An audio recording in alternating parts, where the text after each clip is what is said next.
বাংলাদেশে ব্যবসা বাণিজ্য লুটপাট সবগুলোতে আপনারা ভাগ নিয়েছেন, আপনাদের দলীয় লোকেরা ভাগ নিয়েছে, সমস্ত জায়গায় চাঁদাবাজির ভাগ নিয়েছেন আপনারা। আপা এগুলো বলে আমি আপনার কথার সময় কথা বলতে চাই না, শেষ করতে হচ্ছে আমাকে কথা বলতে দিচ্ছেন। দেখেন, গণতান্ত্রিক অভিযাত্রায় মানে পরমত সহিষ্ণুতা একটা বড় জিনিস।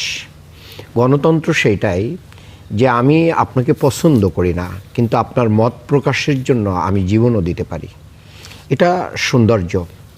তাই বলে আমি অশ্রাব্য ভাষা ব্যবহার করব, গালিগালাজ করব, অ্যাকসেপ্টেবল না এরকম কোনো কিছু করব, এটাও কিন্তু গ্রহণযোগ্য না।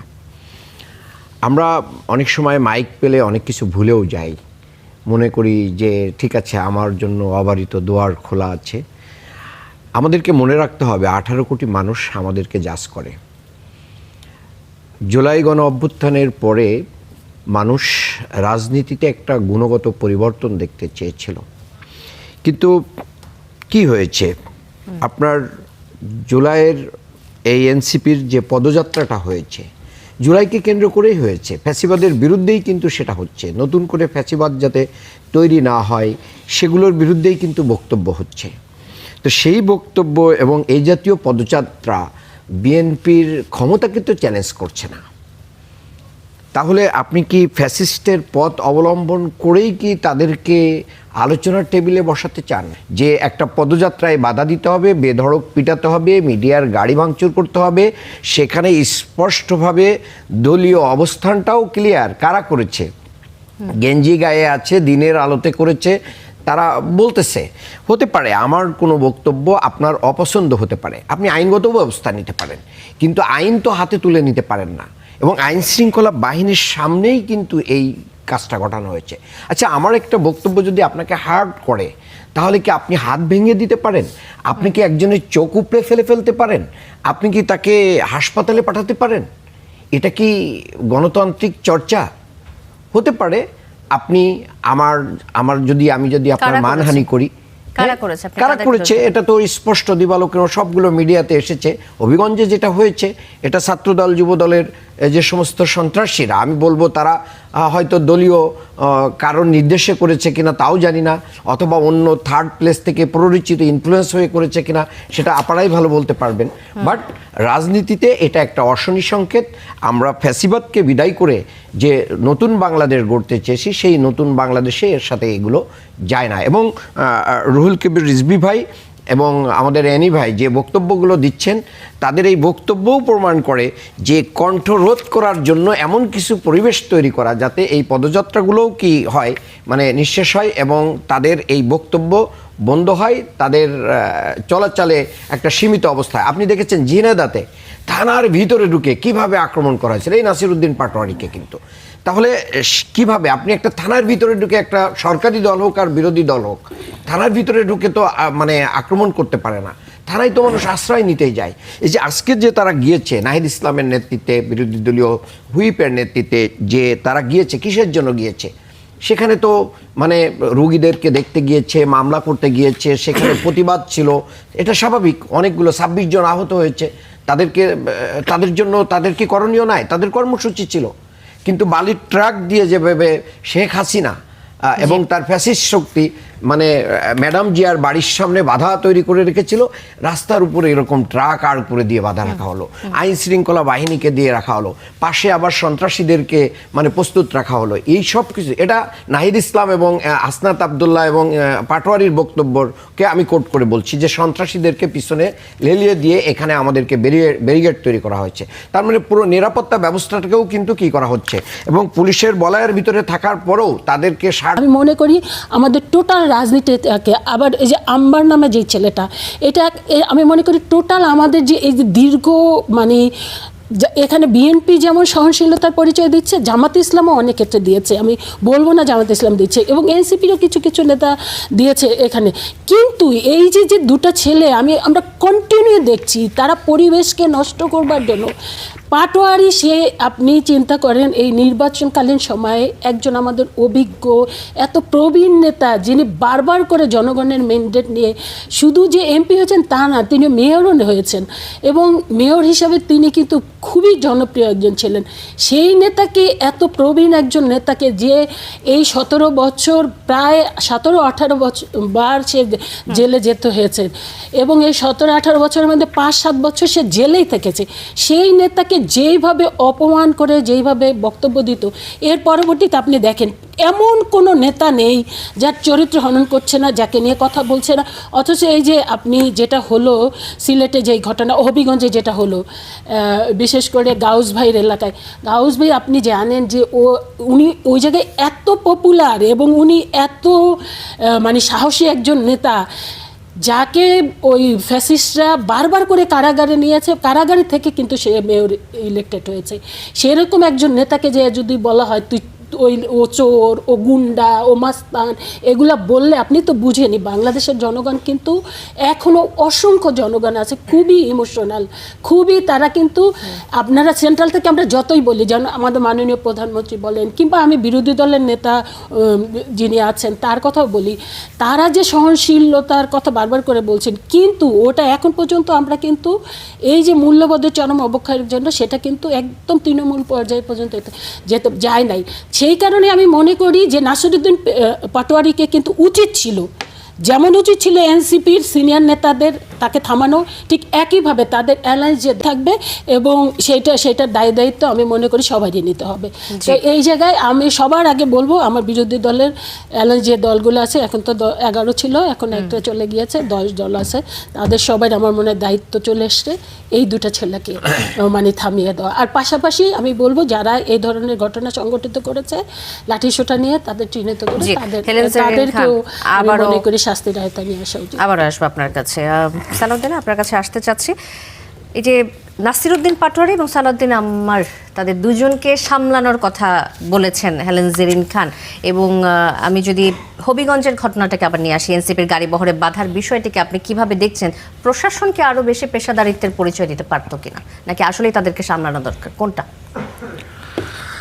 আচ্ছা দেখেন, আপনি আমার জন্য একটু বিব্রতকর। নাসিরউদ্দিন পাটোয়ারির কথা উঠলো তো, কয়েকদিন আগে সে হজ থেকে এসে আমার জন্য একটা জায়নামাজ নিয়ে আসছিল, তা আমার জন্য খুবই বিব্রতকর। কিন্তু আমি হেলেন জেরিন খানের ইয়েতে আমি বলি, আমি দীর্ঘ সময় ধরে দেখতেছি যে আপনি যদি একটা এলাকায় গিয়ে একজন জনপ্রতিনিধিকে এবং জুলাইয়ের গণঅভ্যুত্থানের একজন সৈনিককে, নেতাকে, সংগঠককে আপনি যদি গুন্ডা বলেন, সন্ত্রাসী বলেন, তাহলে একটা ক্রিয়া প্রতিক্রিয়া হবে। সেই ক্রিয়া প্রতিক্রিয়া তাৎক্ষণিক হয়েছিল, এটাকে আমি সংযত মনে করি। যেটুকু হয়েছিল বাংলাদেশে, তো কালচার, তো বাংলাদেশ তো হঠাৎ করে একদিন আসমান থেকে পড়ে একদিন ভালো হয়ে যেতে পারবে না, এটা বাংলাদেশের কালচারটা। আমি ওইটাকেও সমর্থন করি না, কারণ এই যে আপনার এখানে গায়ে লেখা আছে হচ্ছে জামাতের, ফলে তার একটা রাজনৈতিক আছে, সে হয়তো বিএনপিকে সহ্য করতে পারে না। কিন্তু আজকে যে আমি এই যে সে তার বক্তব্যগুলো খারাপ হচ্ছে, কেন আমি এটাকে খারাপভাবে দেখব? বিএনপি, জামাত এবং এনসিপি এরা জুলাইয়ের গণঅভ্যুত্থানের শক্তি। এই 3 শক্তির ঐক্য যতদিন থাকবে, আমি একই সঙ্গে এটাও বলি যে ভবিষ্যৎ দেখতে পারে, সেই হচ্ছে আসল নেতা। আপনি দেখেন শেখ মুজিব ভবিষ্যৎ দেখতে পারে নাই। ঘটনা দেখেন, শেখ মুজিব কিন্তু প্রথম ফ্যাসিবাদ ছিল 1972 সালে। আচ্ছা, মুক্তিযোদ্ধাদের, আমি এই প্রসঙ্গে চলে আসি, আমি এই প্রসঙ্গে বলছি, আমি এটা প্রসঙ্গে শুনেন, এটা উদাহরণ দিয়ে বলতে হয়। এই যে সেই সময় মুক্তিযোদ্ধাদের একটা দল তৈরি হয়েছিল জাসদের সাথে লড়াই করতে করতে শেখ মুজিব ফ্যাসিবাদ হয়ে গেল। এই যে এনসিপি, তার মাত্র 6টা সিট পাইছে, মাত্র 3% ভোট পেয়েছে। আজকে তারা যে প্রতিবাদ করতে হবিগঞ্জে যাবে বা তাদের আহত নেতাদেরকে যাবে, আমি তো মনে করি বিএনপি নেতাদের ফুল দিয়ে তাদেরকে স্বাগত জানাইয়া শান্তিপূর্ণভাবে নিয়ে যাওয়া উচিত ছিল। আপনি যদি আমাকে ফুল দেন, আমি যদি আপনাকে ফুল দিয়ে বরণ করি, আপনি কি আমার ডিল দিবেন? এই যে 144 জারি করলো, আমি তো প্রশাসনকে দোষ দিব না, প্রশাসন আদিষ্ট ইয়া করে, এগুলো হচ্ছে পুরনো কালচার। দুই দল, একটা দলের সমাবেশকে ঠেকাবার জন্য আরেকটা অঙ্গ সংগঠন দিয়ে একটা সমাবেশ ডাকবে, তারপরে পুলিশ 144 দাঁড়াবে, এগুলো আওয়ামী লীগ করে আসছে। খালেদা জিয়া, এই হেলেন জেরিন খান গেছিলেন এই পার্বত্য চট্টগ্রামে শান্তি চুক্তি, এই কাশপুরে প্রথম টাক দিয়ে খালেদা জিয়ার সমাবেশ আটকিয়ে দেওয়া হয়েছিল। 6 ঘন্টার মতো বোধহয় খালেদা জিয়া বসেছিলেন। এগুলো হচ্ছে পুরনো কালচার। এই জন্য আওয়ামী লীগ ফ্যাসিবাদ হয়েছে। বিএনপি কেন এটা করবে? বিএনপির বরং ভবিষ্যৎ দেখতে হবে। আমি আবার বলি আপনাকে, শেষ করব এই কথা দিই, যতদিন জুলাইয়ের গণ অভ্যুত্থানের চেতনা বেঁচে থাকবে, বিএনপির প্রধান রাজনৈতিক প্রতিদ্বন্দ্বী, আমি প্রতিদ্বন্দ্বীও বলবো না, আমরা শত্রু হিসাবে দেখেছি, আওয়ামী লীগের কবর ততদিন কবরের তলে থাকবে, যতদিন জুলাইয়ের চেতনাটা জাগ্রত থাকবে। এখন যদি তারা জুলাইয়ের এই যারা যুদ্ধে অংশ নিয়েছিল, তারা একটা দল করছে, তাদের সমর্থন নাই, 3% ভোট আছে তাদের, কিন্তু বিএনপি একটা বড় দল, সেই উদারতা দিয়ে রাজনৈতিক বিরোধ এবং অন্যান্য বিরোধগুলো দূর করতে না পারলে তাদের ভবিষ্যৎ অন্ধকার। জি, ধন্যবাদ সালাউদ্দিন। হেলেন জেরিন খান, আবার আসবো আপনার কাছে। এই যে জুলাইয়ের যোদ্ধাকে বাজে একটা শব্দ ব্যবহার করা হলো ওই এলাকায় যাওয়ার পরে, নাসিরউদ্দিন পাটোয়ারির কথা বলছিলেন সালাউদ্দিন, তো ছাত্র দলের পাল্টা কর্মসূচি, এগুলো আসলেই তো আমরা দেখেছি। তার কথার প্রসঙ্গ ধরেই যদি আমরা বলি, আমরা ছাত্রলীগকে দেখতাম যে অন্য কোনো দল কোনো রাজনৈতিক কর্মসূচি রাখলেই তারা সেখানে চলে যেত এবং একটা অবস্থান গ্রহণ করতো। সেই একই জিনিস আমরা দেখছি। এই ঘটনাগুলো কেন হচ্ছে? কেন স্বাধীনভাবে রাজনীতি করার বা পদযাত্রার সবাইকে সুযোগ দেওয়া হচ্ছে না? এটা যদি বলেন। দেখেন, এনসিপি প্রোগ্রাম করবে, এখানে কোনো রকমের আমি মনে করি না যে বিএনপি, কারণ এনসিপি তো ঢাকা শহরে কত সবচেয়ে বেশি ইম্পর্টেন্ট জায়গা হলো ঢাকা শহর, তো সেখানে এনসিপি প্রোগ্রাম করছে না। ঢাকা শহর হয়েছে কি সচেতন নাগরিক। আমি আবারও যাচ্ছি, এখনও কিন্তু বিভিন্ন কনস্টিটিউয়েন্সিতে যারা নির্বাচিত হয়ে এসছে, তারা ওই সব কনস্টিটিউয়েন্সিতে একটা মনে করেন যে পীরের মতো, তাদেরকে অনেকে শ্রদ্ধা করে, অনেকেই করে। এখন তাদের নিয়ে যদি আপনি বানোয়াট একটা ওখানে যে বক্তব্য দিতে থাকেন যে ও গুন্ডা, ও চোর, ও লুটেরা, ও কি যেন লুটপাট করছে, এবং সবচেয়ে মাননীয় প্রধানমন্ত্রী, তার স্ত্রী, তার কন্যা, এমন কেউ নাই যাদের নিয়ে মানে আজে বাজে কথা বলতে থাকে না। তো কতক্ষণ এই নেতাকর্মীরা কিন্তু অনেক অসচেতন এবং আবেগী নেতা। বাংলাদেশের মানুষ কতটা আবেগী আপনি দেখেন না, বিশ্বকাপ ফুটবলে বাংলাদেশের কি যেন ব্রাজিল হেরেছে কিংবা আর্জেন্টিনা হেরেছে, মানুষ সুইসাইড করেছে। তো এরকম এত আবেগী যে এই দেশের জনগণ, সেই জায়গায় যারা নেতৃত্ব দেয় তাদের মিনিমাম সেন্স তো থাকতে হবে যে আমরা কোন পরিবেশে কোন বক্তৃতাটা দিব। আর আরেকটা হলো প্রশাসনের কথা বললেন, একজন নেতাকে বলতে পারেন, এটিরও আসলে কোনো আমাদের ওভাবে করে নির্দেশনা থাকে না, যে কারণে নির্দেশনা থাকে না। শুনুন, নির্দেশনা থাকে না, অনেক কিছু বলে ফেলেন, নির্দেশনা থাকে না, কিন্তু তারপর নাসিরউদ্দিন পাটোয়ারির বক্তব্য এমন কোনো নেতাকর্মী নাই যারা এটা নিয়ে আপনার এই টক শো বলেন আর চায়ের স্টলে বলেন, যারা সমালোচনা করে না, ধিক্কার জানায় না এবং অসহ্যকর মানে পরিবেশ নষ্ট করা, সম্মানিত লোককে অসম্মান করা, এবং মানে একটা ভয়ঙ্কর। দেখেন, আমি কিন্তু যেটা বললেন দীর্ঘ বছর রাজনীতি করেছি, আমাদের সময়েও আমরা নানা রকমের স্লোগান দিতাম। আমাদের কিন্তু এই ধরনের রাজনীতিতে কখনোই এই ধরনের বাজে এইগুলো আসতো না। আমাদের সর্বোচ্চ যেটা স্লোগান থাকতো, যে সেটাও আমরা অনেক জায়গায় কিন্তু আমরা যারা সিনিয়র ছিলাম তারা কিন্তু আমরা বলতাম যে না, এই ধরনের স্লোগান দিতে পারবে না। তো এখন যে মানে হেন কোনো বাজে কথা নাই যেটা বলা হয় না। অসভ্য মায়ের মানে কি বলবো লজ্জার জায়গা নিয়েও কিন্তু ওরা নানা রকমের স্লোগান দিয়ে থাকে, কথা বলে থাকে। তো এগুলো আপনি মনে করেন যে এই যে গ্রামের পরিবেশে এইটা নিতে পারবে কতটা, সেটাও কিন্তু চিন্তা করা যায়। স্থানকাল পাত্র ভেদে কোন জায়গায় কোন কথা বলতে হবে সেটাই। আর একটা হলো যেটা আমি এখানে উল্লেখ করতে চাই, প্রশাসন। দেখেন, প্রশাসন কিন্তু আপনি জানেন দীর্ঘ 17 বছর মানে ফ্যাসিস্টরা যেটা করেছে তারা সব কিছু বাদ দিয়ে প্রশাসনটাকে অ্যাবসুলেট করেছিল, সেই প্রশাসনটাই তো এখন পর্যন্ত রয়ে গিয়েছে। আমরা 5 মাসের তো জি। প্রশাসন একদম পুরো ঢেলে সব কিছুই করতে পারি নাই। আমি দেখেছি, আমিও তো গ্রামগঞ্জে সবসময় আমাকে যেতে হচ্ছে, আমি বিভিন্ন জায়গায় দায়িত্ব পালন করছি, আমিও কিন্তু দেখি প্রশাসন যখনই কোনো রকমের দেখে যে খুব মানে বিব্রতকর অবস্থা, ওরা কিন্তু নীরব ভূমিকা পালন করে, ওরা কিন্তু কোনো করছে না এখনো, কারণ তাদের মধ্যেও কিন্তু একটা ট্রমা রয়ে গেছে, 34 জনের ওই ট্রমাটা। সেই কারণে আপনি কিন্তু প্রশাসন থেকেও আপনি ওই একদম সর্বোচ্চ যে ডেলিভারিটা আমরা অতীত দিনে যেটা দেখেছি সেটা কিন্তু এখনো ফিরে পাইনি। তো এই জায়গাটাই আমি মনে করি যে আমরা যারা নেতৃত্বে আছি, বললেন সেটা বিএনপি বলেন, সেটা জামাত ইসলাম বলেন, কিংবা এনসিপি বলেন, তারা তো বয়সে তরুণ, কিন্তু তারপরে তো তাদের এখন কিছুটা অভিজ্ঞতা হয়েছে, তাই তারা কিন্তু ওই জায়গাগুলো মানে ম্যানেজ করেই তাদেরকে চলতে হবে, সেটা কিন্তু করছে না। এখন পরিবেশ নষ্ট করবার কারণে এখন কিন্তু নানা জায়গায় নানা রকমের হচ্ছে। এই যে ধরেন জায়গায় জায়গায় বাধা দিচ্ছে, এটা তো যেমন বাধা দেওয়া ঠিক না, এটা আমি সাপোর্ট করি না, ঠিক একইভাবে তাদের কারণে ওই এলাকায় যদি উত্তেজনার সৃষ্টি হয়, ওই এলাকায় যদি ভয়ঙ্কর রূপ ধারণ করে, সেটাও কিন্তু প্রশাসনের দেখার একটা জি। বিষয়। হেলেন জেরিন খান, আবার আসবো আপনার কাছে। ডক্টর মোহাম্মদ আব্দুল মান্নান, হেলেন জেরিন খান বলছিলেন যে বাধা দেওয়ার বিষয়টাকে তিনি সাপোর্ট করছেন না।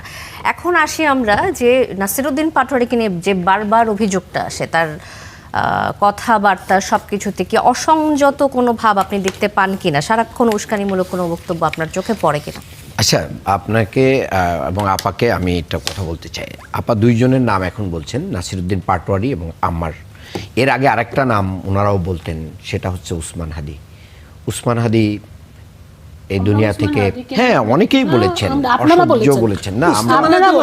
শোনেন, আমি বলি, অনেকে টক শোতে এসে উসমান হাদির অনেক বক্তব্যকে কি করেছেন দেখেন।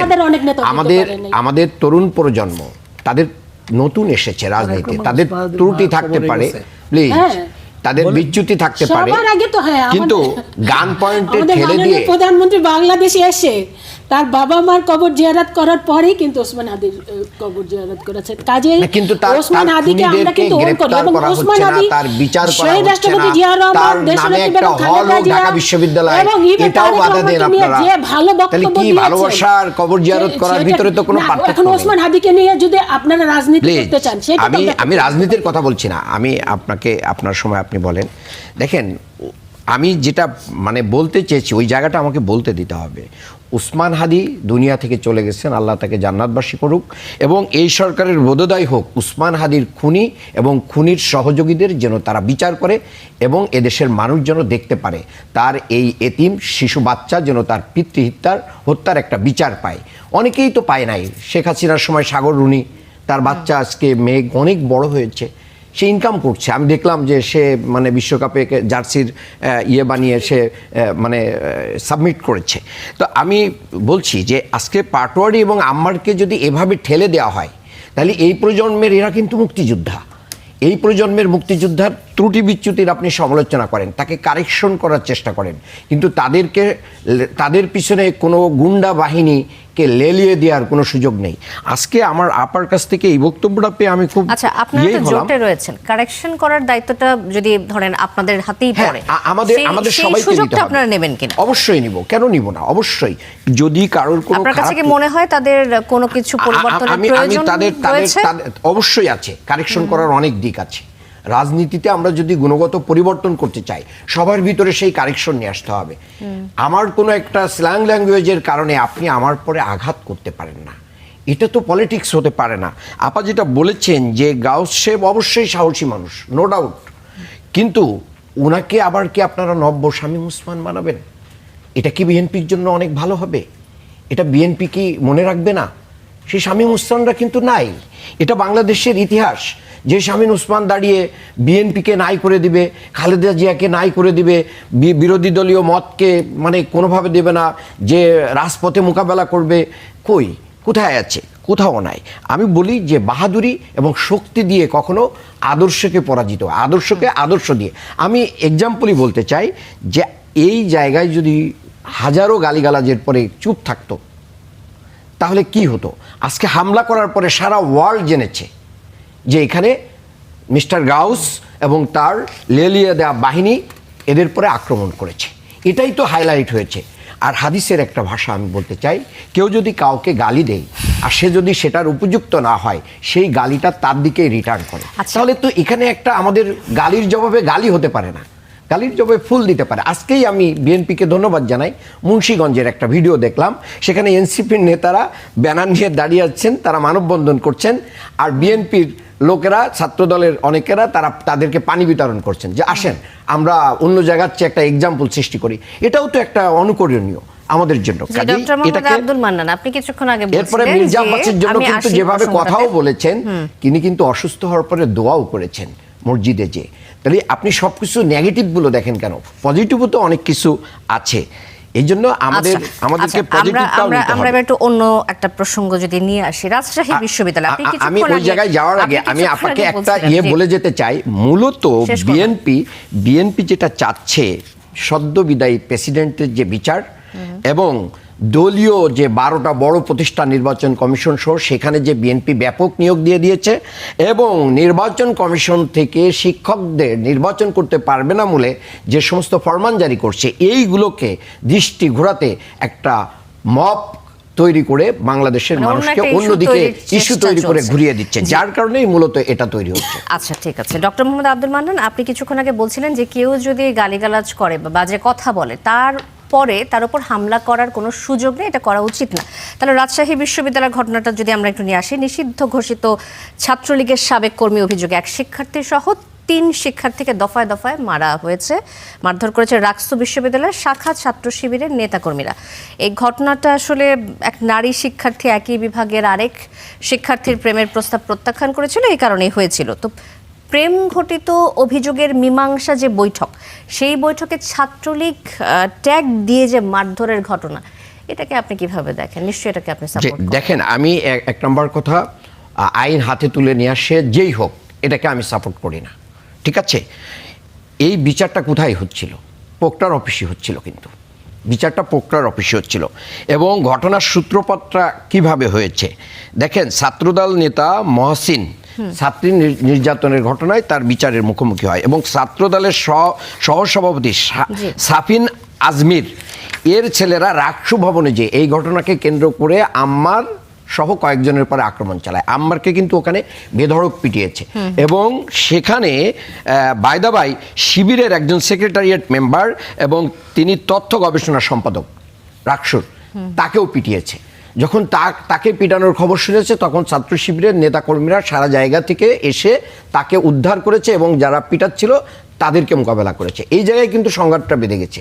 এখানে কিন্তু শুধু আম্মার কেন্দ্রিক কিংবা শুধু কেন্দ্রিক ঘটনাটা ঘটেছে তা না, এবং এই মহসিনের বিরুদ্ধে অভিযোগ হচ্ছে সে ছাত্রলীগের রাজনীতির সাথে যুক্ত ছিল।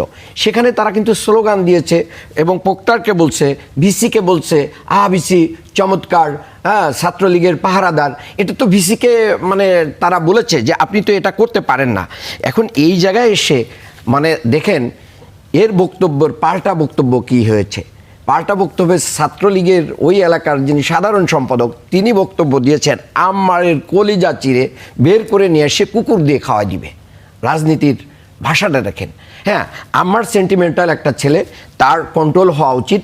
আমি মনে করি তার কন্ট্রোল করা হওয়া উচিত, এটা এখান থেকে আমি বলছি। তবে আম্মার কিন্তু ছাত্র শিবিরের মানে কোনো নির্বাচিত প্রতিনিধি নয়। ছাত্র শিবিরের যে তার বিরুদ্ধে যে জিএস প্রার্থী ছিল, তার নাম ছিল ফাহিম রেজা, সে কিন্তু তার বিরুদ্ধে কন্টেস্ট করেছে। কাজেই আম্মার কিন্তু সাধারণ ছাত্রদের দ্বারা নির্বাচিত। এই জায়গায় আম্মারের পুরো দায়টা অনেক সময় জামাত শিবিরের ঘাড়ে চাপানোর একটা প্রয়াস চালানো হয়, এটাও কিন্তু ঠিক না। আমরা বলবো যে আম্মারের এখানে কিন্তু ওই যে মানে বামপন্থী শিক্ষকরা এখন কর্মসূচি দিচ্ছে, বিবৃতি দিচ্ছে, মূলত কিন্তু দেখেন যে বিএনপি পন্থী যে সমস্ত শিক্ষকরা আছে, অন্যরা আছে, তারা কিন্তু এখানে মানে বিষয়টাকে সমাধান করে একটা সুন্দর পরিবেশ তৈরি করার চেষ্টা করছে। ডক্টর মোহাম্মদ আব্দুল মান্নান, আবার আসবো আপনার কাছে।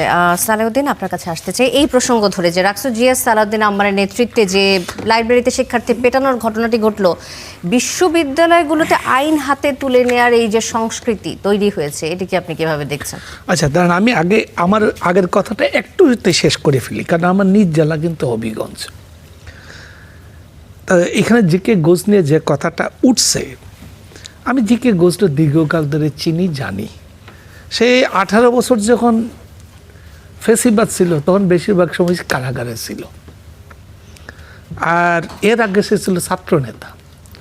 আবার এইবার এমপি এবং হুইপ হওয়ার পরে এমন কোনো সন্ত্রাসী কার্যকলাপ করেছে এরকম কোনো সংবাদ বাংলাদেশের কোনো নিউজ পেপারে বা আমি শুনি নাই।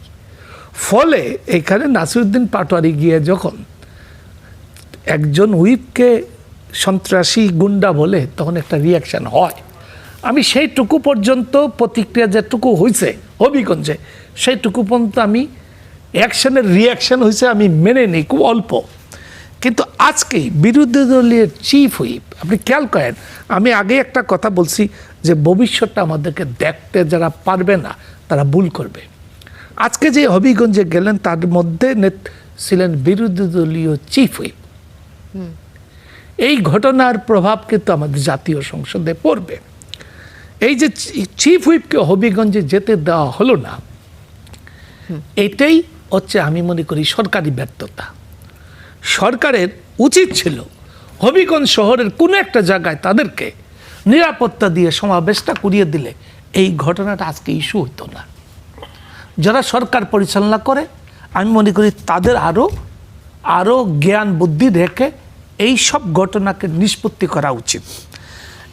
এবং এই বিরোধী দল এই যে আজকে তারা হাসপাতালে গেলে কি এমন অসুবিধা হইতো তাদেরকে সেই যাওয়ার সুযোগ দেওয়া উচিত ছিল। একই সঙ্গে আমি এনসিপি এবং জামাতকেও বলবো নাসিরউদ্দিন পাটোয়ারিকে নিয়ন্ত্রণে আনতে হবে, কারণ রাজনীতির একটা ভাষা আছে, সেই ভাষাটা সে অতিক্রম করছে কিনা, আমাদের সভ্যতা ভব্যতা সংস্কৃতিকে সে অতিক্রম করছে কিনা। ক্যাম্পাসও যেতে পারেনি, যখনই গিয়েছে এই 17 বছর তখনই ছাত্রদলের নেতাদেরকে মেরেছে, পিটিয়েছে, মাথা ফাটিয়েছে। আমি এইটা কথা বলতে চাই ভাইয়ের সাথে সুর মিলিয়ে যে দেখেন, বাংলাদেশের ছাত্র রাজনীতিকে যদি অস্থিতিশীল করে তোলেন তাহলে আগামী দিনে যে আমরা ইনভেস্টমেন্টের কথা দেখছি, চায়নার ইনভেস্টমেন্ট, বিদেশিদের অন্য অন্য ইনভেস্টমেন্টের কথা যাচ্ছি, সেই জায়গায় কিন্তু রাজনীতিটা একটু ঘোলাটে পরিবেশে চলে যাবে। আমরা যে একটা কর্মসংস্থানের দিকে যাচ্ছি, বিএনপির যে প্রতিশ্রুতি আছে, আজকে যে হবিগঞ্জের ঘটনায় দেশ বিদেশে আমাদের মানে কি মুখ উজ্জ্বল হয়েছে। হয়তো আপনাকে গালি দিয়েছে বা কটু কথা বলেছে, সেটা একটা দুইটা পত্রিকা আসতো, কিন্তু সমস্ত জায়গায় এই অস্বস্তিকর পরিবেশটা বাংলাদেশের উন্নয়নের পথে এটা একটা বড় বাধা হয়ে দাঁড়াবে। জি, বুঝতে পেরেছি। ধন্যবাদ ডক্টর মোহাম্মদ আব্দুল মান্নান। সালেউদ্দিন, আপনার কাছে আসবো যে এই যে বিশ্ববিদ্যালয় প্রশাসন এবং প্রক্টরিয়াল বডির চোখের সামনে দফায় দফায় মারধর, তারপর অ্যাম্বুলেন্স থেকে টেনে হিচড়ে নামানোর মতো যে ঘটনা, এই ধরনের ঘটনায় আসলে বিশ্ববিদ্যালয় প্রশাসনের ভূমিকা কি থাকে? তাদের দুর্বলতা কোনো কিছু চোখে পড়ে কিনা আপনার? না, শুনেন, একটা গণ অভ্যুত্থানের পর এবং এমন একটা ফেসিবাদকে পরাজিত করার পর এগুলা কিছু ক্রিয়া প্রতিক্রিয়া হচ্ছে। ফলে একটা অভ্যুত্থানের একটা বিরাট লড়াকু শক্তি, সৈনিক, যোদ্ধা, নেতা, ওই যিনি যেভাবে বললেন, এরকম একজন লোক যখন সামনে দাঁড়িয়ে যায় তখন অনেক কিছুই চোখ বন্ধ করে থাকে। কিন্তু ধরেন আওয়ামী লীগ কেন, কারোর গায়ে হাত দেওয়ার অধিকার তো কারণ নাই। এই যে আম্মার লাঠি হাতে নিয়ে, বড় একটা লাঠি হাতে নিয়ে যাচ্ছে, এটা দেখতে দৃষ্টিকটু লাগে। কি নিয়ে যাচ্ছে?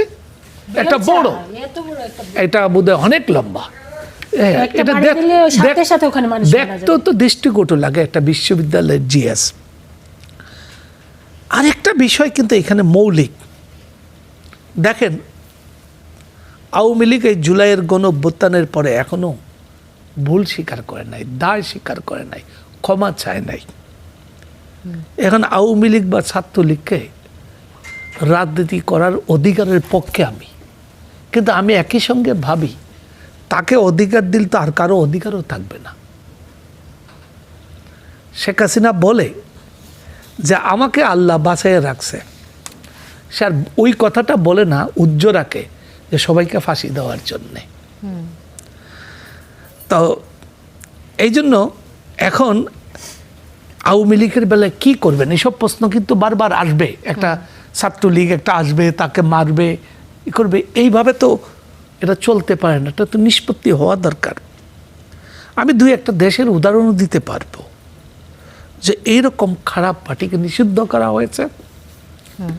আমি অবশ্য একটা রাজনৈতিক দলকে নিষিদ্ধ করার পক্ষে না, আমি অন্য একটা ভালো ফর্মুলা দিতে পারি, যে কি হয় আপনি আওয়ামী লীগকে নিষিদ্ধ করেন, অথবা আওয়ামী লীগকে রাজনীতি করার অধিকার দেন যেসব লোক এই গণহত্যার সঙ্গে যুক্ত ছিল এবং বড় ধরনের লুটপাট করেছে, তাদেরকে আজীবনের জন্য রাজনীতিতে নিষিদ্ধ করে, আজীবনের নিষিদ্ধ করে সংবিধান বিল আনেন।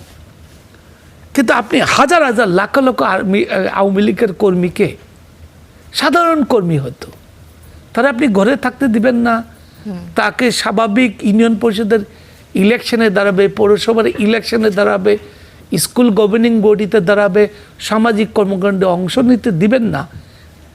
এইটা করলে একটা সামাজিক অস্থিরতার মধ্যে আপনি দীর্ঘকাল ধরে থাকবেন। জি। ফলে এইগুলা মোটা দাগে আমাদেরকে ভাবতে হবে। ভাবনার সময় কিন্তু এখনই।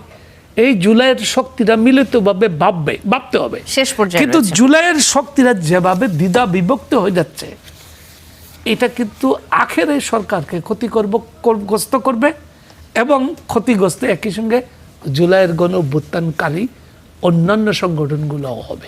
ধন্যবাদ সালাউদ্দিন। আমি একদম শেষে রয়েছি, হেলেন জেরিন খান কিছু যোগ করতে চান কিনা? হ্যাঁ, অবশ্যই। মান্নান ভাই বললেন কি সালাউদ্দিন আমার ওদেরকে আগে পিটানো, আর এই সোশ্যাল মিডিয়ার যুগ, এখন কে কোথায় করে। ওনাদের নেতা একজন এমপি যাকে বহিষ্কার করলো, সে গোপনে কোন রুমে গিয়ে কি করেছে সেটা জাতি জানতে পারলো।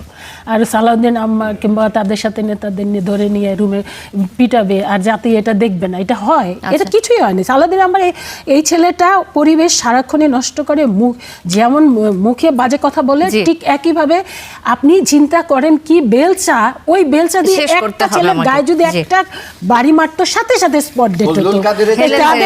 আর উনি বললেন কি এদের কারণে প্রধানমন্ত্রী, আরে 17 বছর বিএনপি এবং 36 জুলাই বিএনপি 425 জন নেতাকর্মী জীবন দিয়েছে। এবং এই যে এই 36 জুলাই সহ 17 বছর দেশনেত্রী বেগম খালেদা জিয়া 75। আচ্ছা, আমরা ডক্টর মোহাম্মদ আব্দুল মান্নানের কাছ থেকে কিছুটা শুনে আমরা শেষ করতে হবে আমাকে। যে ওদের কারণে আপনি নিজে বলেছেন জুলাইয়ের প্রত্যাশা, নাসিরউদ্দিন পাটোয়ারি এই ছেলেটা কোথায় ছিল 36 জুলাই একটা দিনের জন্য, একটা সেকেন্ডের জন্য? এই জাতি এই ছেলেটাকে দেখেছে, এই ছেলেটাকে দেখে না, এই ছেলেটাকে দেখে না। সারা বাংলাদেশের ব্যবসা বাণিজ্য লুটপাট সবগুলোতে আপনারা ভাগ নিয়েছেন, আপনাদের দলীয় লোকেরা ভাগ নিয়েছে, সমস্ত জায়গায় চাঁদাবাজির ভাগ নিয়েছেন আপনারা, সমস্ত জায়গায় ব্যবসা বাণিজ্য দখল করেছেন, আওয়ামী লীগের আপনারাই করেছেন। সো দ্যাট এত বড় কথা বলবেন না, বহু বড় কথা বলেছেন, এখনো ভাগ নিয়ে যাচ্ছেন। এগুলো বলেন না আপা, এগুলো বলে আমি আপনার কথার সময় কথা বলতে